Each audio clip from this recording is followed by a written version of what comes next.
जय हिंद। वीडियो में आपसे बात आज का विषय है नई शिक्षा नीति।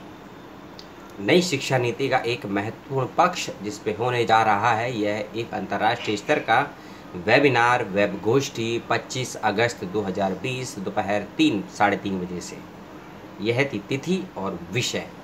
अब बात करते हैं संस्थान वक्ताओं के विषय में। यदि आपको सूचनाएं पसंद आए तो शेयर लाइक कमेंट कीजिएगा, और यदि आपका काम डिस्क्रिप्शन बॉक्स से चलता है तो वीडियो को छोड़कर चले जाइए। जिसको देखना है देखिए। मेरा काम है सूचनाएं आपको सही तरीके से और सही सूचना देना। विषय है राष्ट्रीय शिक्षा नीति 2020 की भाषिक अवधारणा। जी हाँ, लैंग्वेज, भाषिक अवधारणा। इस विषय पर आपके समक्ष होंगे 3 से 5 वक्ता और 2 केंद्रीय विश्वविद्यालयों के वक्ता, 2 केंद्रीय विश्वविद्यालयों के वाइस चांसलर भी होंगे इस श्रेणी में आपके समक्ष। इस बात का ध्यान रखिएगा। और जब हम किसी केंद्रीय विश्वविद्यालय की या राज्य स्तर के विश्वविद्यालय के वाइस चांसलर की बात करते हैं तो समझिए कि होने वाला कार्यक्रम, होने वाला संवाद, होने वाली वेब गोष्ठी कितनी ज़्यादा महत्वपूर्ण होने वाली है आप सभी के लिए। तो इसलिए कहा कि वीडियो में जिसकी रुचि है सूचनाओं को लेने में वह वीडियो को पूरा देखें, अन्यथा आप जा सकते हैं। समय और अपना नेट कनेक्शन बर्बाद मत कीजिए डेटास को। तो महाराजा लक्ष्मेश्वर सिंह मेमोरियल कॉलेज दरभंगा के द्वारा आयोजित हो रहा है यह एक दिवसीय लाइव, फेसबुक लाइव नहीं है बल्कि वेब गोष्ठी है। और यूजीसी की नेक टीम ने इसको B+ का ग्रेड भी दिया हुआ है। ग्रेड के विषय में नहीं जाएंगे, हम आते हैं विषय पर। इस कॉलेज के हिंदी विभाग के द्वारा आयोजित यह 25 अगस्त 2020 को वेब गोष्ठी में आप सभी शामिल हैं और राष्ट्रीय शिक्षा नीति 2020 की भाषिक अवधारणा इस विषय पर आपको संवाद को सुनना है। इसके वक्ता हैं, पहले वक्ता हैं प्रोफेसर सत्यकाम, इग्नू विश्वविद्यालय के प्रति कुलपति हैं। वक्ता के रूप में आप सुने, और जब आप वक्ता को सुनेंगे खासकर सत्यकाम जी को तो आप समझेंगे कि भाषा और भाषा के साथ साथ माध्यम, शिक्षा का माध्यम क्या है और वह शिक्षा नीति किन किन भाषाओं में दी जा रही है। यदि इस फैक्टर को इस अर्थ में आप समझ सकते हैं कि भाषा का महत्व क्या है, तब आप साहित्य के और आलोचना के 2 नामों या 2 व्यक्तियों का ज़रूर अध्ययन करें।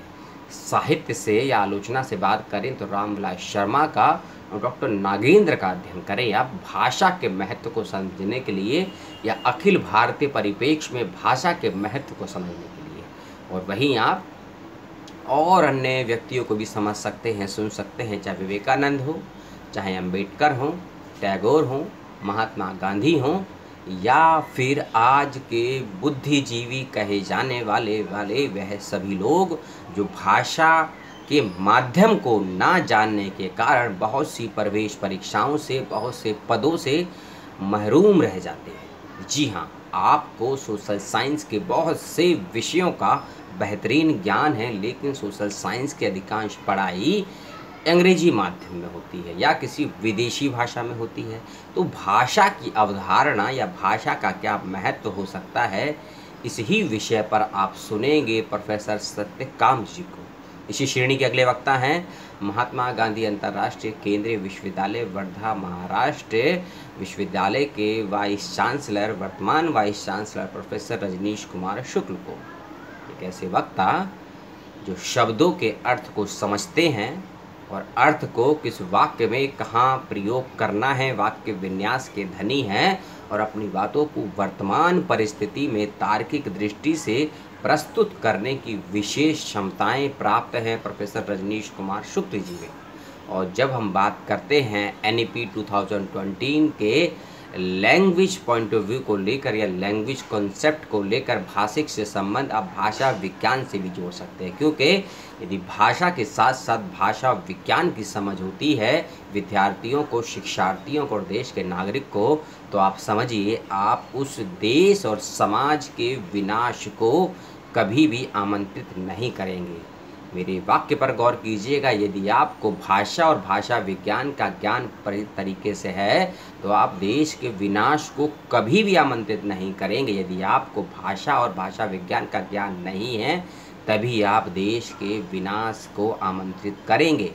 इसीलिए भाषा विज्ञान का होना और भाषिक समझ का होना आपको सभी परिस्थितियों, सभी विपरीत परिस्थितियों से बाहर निकालने की विशेष क्षमता रखता है। और भाषा के महत्व को इस बात से समझिए कि भाषा का ज्ञान ना होने के कारण ही भारतीय साहित्य का, खासकर भारतीय लोक भाषाओं में लिखित साहित्य का अध्ययन हम आज भी नहीं कर पाए हैं, अपने ज्ञान को नहीं समझ पाए हैं। और जब हमें अंग्रेजी या विदेशी भाषा में अपने साहित्य में लिखित पुस्तकें मिलती हैं, तब हमें वही मजबूरी में अध्ययन करनी पड़ती है और उसी का अध्यापन भी करना पड़ता है।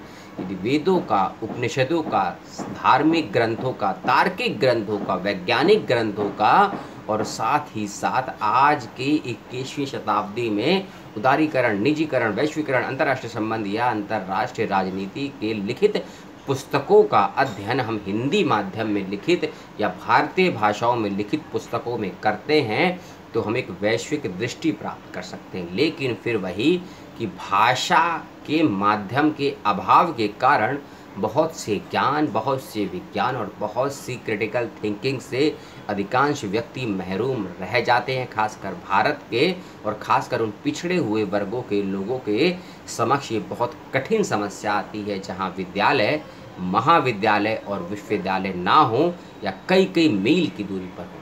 तो उस परिप्रेक्ष्य में भाषा की क्षमताएं क्या हैं, भाषा का महत्व क्या है और भाषा के अभाव के कारण समाज का, व्यक्ति और राष्ट्र का क्या नुकसान हो सकता है, इस बृहद विषय पर आपके समक्ष होंगे प्रोफेसर रजनीश कुमार शुक्ल जी।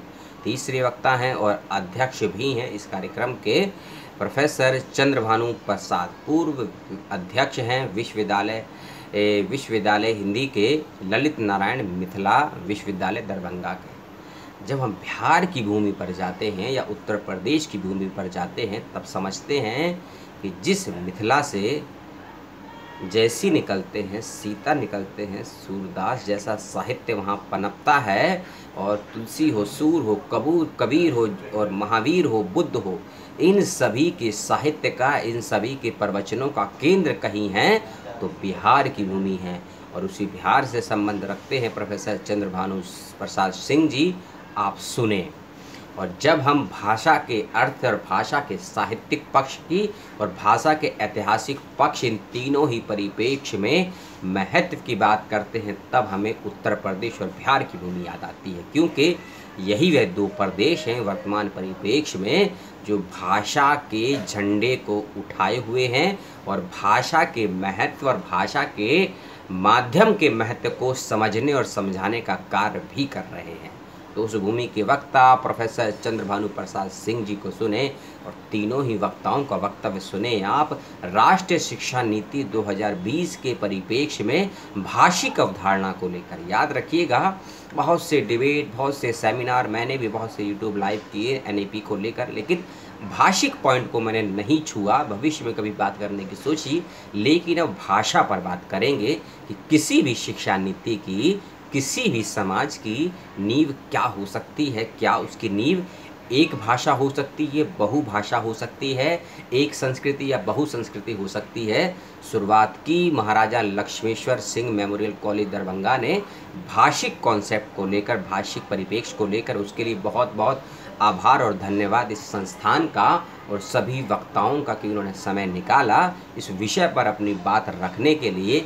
तो 25 अगस्त 2020 दोपहर 3 सवा 3 बजे आप सभी इस वेबिनार में हो शामिल। कैसे होना है शामिल, किस माध्यम से होना है शामिल, सभी ज़रूरी सूचनाएं डिस्क्रिप्शन बॉक्स में आपको दे दी गई हैं। यदि आपने इस 10 मिनट के वीडियो को देखा और पसंद किया, बहुत बहुत धन्यवाद, बहुत बहुत शुक्रिया। उम्मीद करता हूँ अगले वीडियो को भी पसंद करेंगे। इस वीडियो को अच्छा यदि आपको लगा, पसंद आया हो तो वीडियो को शेयर करें, अपनी प्रतिक्रिया दें लाइक, कमेंट और शेयर के रूप में। और कोई सवाल, समस्या, द्वंद्व हो मेरी दी हुई सूचनाओं को लेकर इस वीडियो में या पूर्व की किसी वीडियो में, तो आप मुझसे सवाल जवाब भी कर सकते हैं। इस बात का ध्यान रखिए। तो सुने आप इन सभी वक्ताओं को, इनके विषयों को, और भरपूर सवाल करें वक्ताओं से, क्योंकि जो समाज सवाल नहीं करता है वह समाज, वह व्यवस्था, वह वर्ग, वह व्यक्ति कभी भी एक स्वस्थ समाज का निर्माण नहीं कर सकता है। सवाल करें समाज के निर्माण में अपनी भूमिका के लिए स्थान भी बनाएं। स्थान बनाना है तो सवाल करना है। लेता हूँ विदा। आपने देखा। धन्यवाद। जय हिंद, जय भारत, सलाम।